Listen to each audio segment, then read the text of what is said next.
Hello and welcome to another one of these videos where I combine digital and traditional workflows.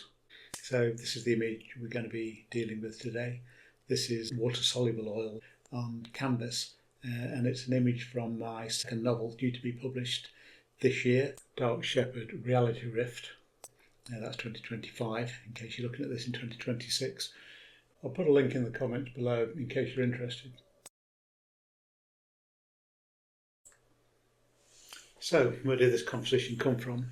Back in 2014, Titan Books published The Art of Fred Gambino, also called Dark Shepherd. It's a book containing many of my book covers cataloguing work that went back 10 years before that.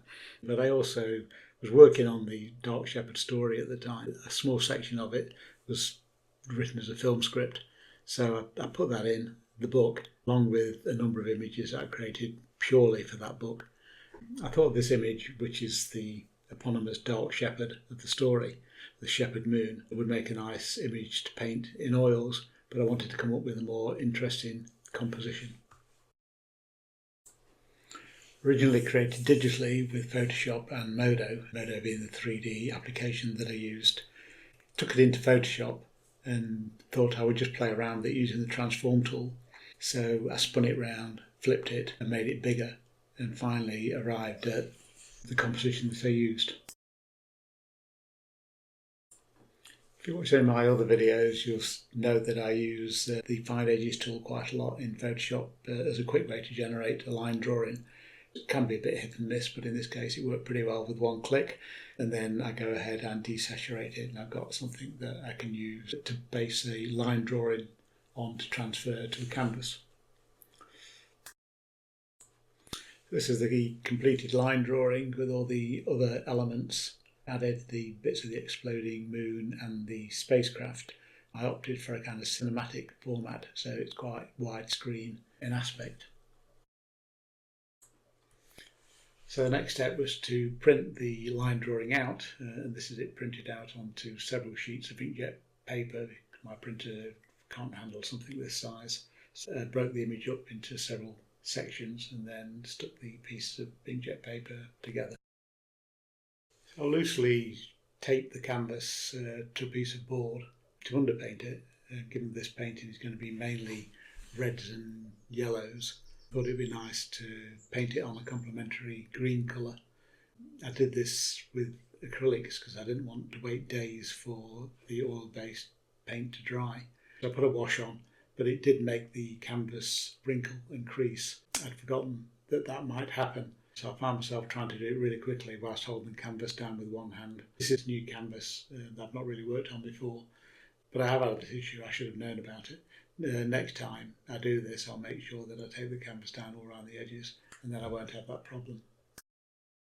Something else I won't do next time is tape the line drawing underneath the canvas while I'm doing this, because that's why the line drawing looked so wrinkly in the previous shot.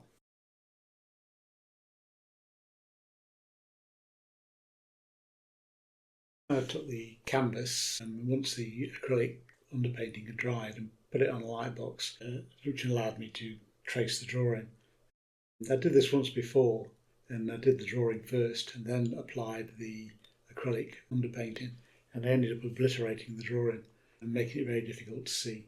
So this time I tried it the other way around and put the wash on first and then drew over the top of that, which kind of worked pretty well actually. A charcoal pencil, which gives me a nice black line. Try not to use any mechanical aids, rulers or whatever, because I just find that it gets in the way of the process. So even drawing the lines around the border, I tend to just very carefully draw the line in freehand.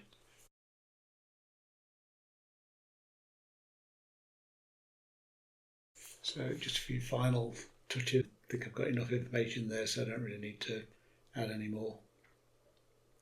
And then just finish up by putting a spray of fixative over the drawing because the charcoal pencil is quite soft and I don't really want it dissolving into the paint.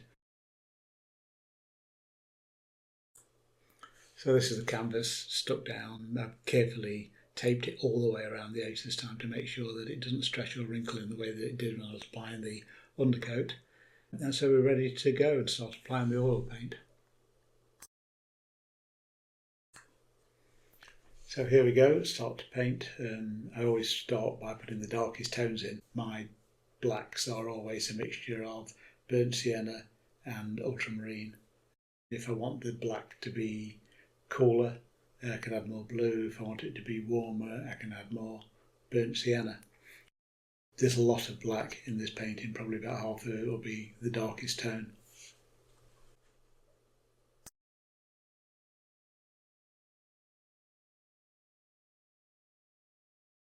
So starting to put the warmer colours in, is a combination of my new favourite colour, which is cadmium yellow deep, which is really nice, vivid orange colour. Cadmium yellow, medium, and white for the hottest area. That area around the explosion, I want to create a feeling of light bleeding around the edge, bursting out. So the objects caught up in the explosion nearest the centre are darker shades of the orange. The circular shape in there was originally intended to be the alien base, which the characters visit in the book, but later on I just decided that the scale of it was just way too large. Also, I found it a bit of a distraction in terms of the composition. It was drawing the eye away from the focus of the image, which in this case should be the spaceship.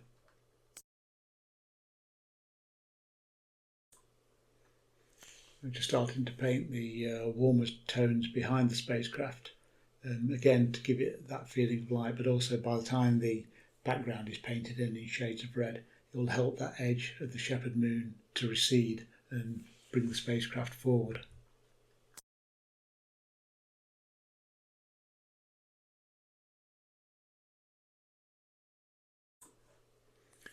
Here I'm just starting to paint the left-hand rock in.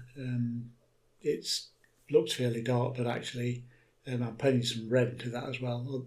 The whole point of that in the composition is to stop your eye drifting out to the left-hand frame of the painting. So I want it to be there, but I don't want it to be too dark and too distracting.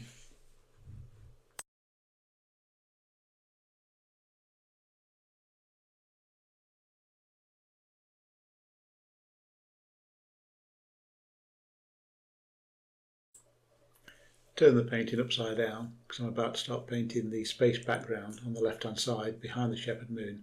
It's always easier to paint away from an edge than it is to paint up to it. It can also help to give you a fresh eye on the composition and help you to pick out things that might not be working as well as you would like. This is something that digital artists do all the time. It's very easy to do it in Photoshop, but when you're working with a vertical painting, it's much harder. Jim Berkey, very well-known science fiction illustrator from the 60s and 70s, used to have an arrangement of mirrors which would project a reverse image of his painting above this canvas, so you could always refer to that. And continuing to paint the background, I'm cooling the colours off as they move away from the hot area. Obviously I want to keep the warmest, hottest colours and the greatest contrast really around the spacecraft, which is where I want the viewer to look. So I've added some blue and some white to grey these tones down.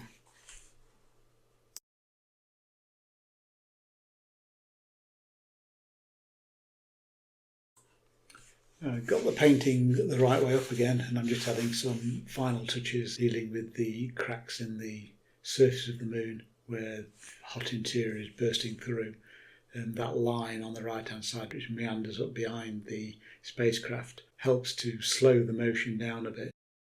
This event is happening on a planet-wide scale. It's enormous, so although the spaceship may be travelling at extreme speed, it would actually feel like it was travelling quite slow. It lends a bit to the scale, I think. The habitat, which I never really got around to finishing, which looks like a storm system there, I decided I didn't like it. As I said before, the scale was way too large, but also it was starting to be a bit distracting. It was pulling your eye away from the spacecraft, so I just painted it out. Now the finished thing, this is a detail of the spacecraft area, and I'd carry that crack in the moon up behind the spacecraft to make sure that you knew that it was behind, and it pushed the spacecraft forward. And I kept the ship itself quite simple, just two tones, white and black, where the hardest edge is and the most contrast is in the picture. You can also see some detail there of highlights painted into the rock to give it a kind of rock texture, and some of the red colour of the explosion bleeding around the edges.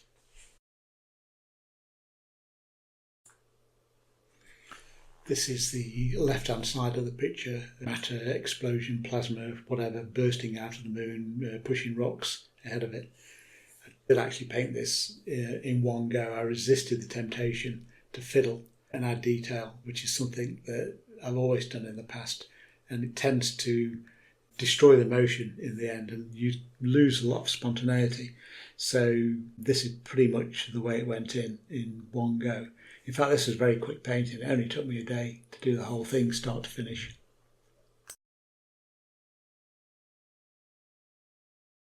Here's a more detailed view of the explosion area. Again, I'm trying to keep the brush marks spontaneous and exciting to have a sense of movement.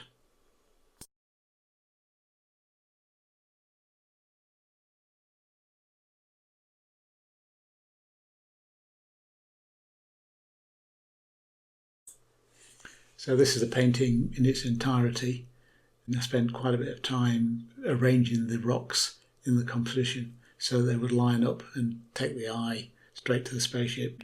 Along with that big crack in the moon itself is a line of light which also directs your eye where I would like it to go. I added some volumetric effects, shadows being cast by the rocks being blown out of the moon. And strictly speaking, in space, of course, you wouldn't get that. There's no atmosphere. But there's a certain amount of artistic license in something like this. And I suppose you could argue that there's so much gas and particulate matter that you might actually get something along those lines. So that's it. Hope you enjoyed watching that. Hope it gave you some ideas, some ways that you might approach something similar yourself. If you did enjoy it, please like and subscribe, and I'll see you next time.